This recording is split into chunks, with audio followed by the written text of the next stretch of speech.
Well, several local wildlife rehabilitators have come together so that they are able to rescue wildlife that have been injured, orphaned, or even displaced. Now we're going to take it out to News 15's Ashley Hamilton. She spoke with local rehabilitators and she has more on their story. Ashley? Local rehabilitators are coming to the rescue for wildlife that have been displaced or injured due to Hurricane Ida. For each hurricane, we always get an overflow of injured and wildlife in distress.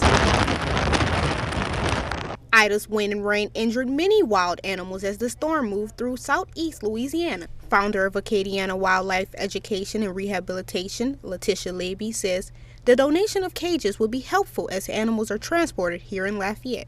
We can use cages that, like the chicken coops the great big ones that can be purchased from Tractor Supply, dog kennels. We can modify them to do what we need. Levy urges people to resist the urge to feed wildlife because it can cause more harm than good. They can go 24 hours without food. I know it looks uncomfortable and everybody wants to feed, but if they're given the wrong formula, it causes more problems for wildlife rehabilitators. It's also good to remember that if you do decide to pick up an animal, make sure that you're wearing gloves. Put it in a quiet, warm, and safe environment, as little handling as possible. You want to keep that baby warm or animal warm, depending on how old it is.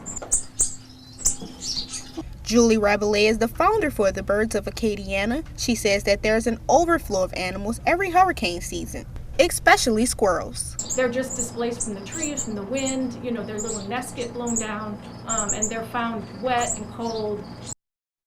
Thanks, Ashley. Now remember that if you come across an injured wildlife animal and see that the animal needs help, make sure to call a wildlife rehabilitator for assistance. Now, if you're unsure how to locate one, try contacting an animal shelter or state wildlife agency.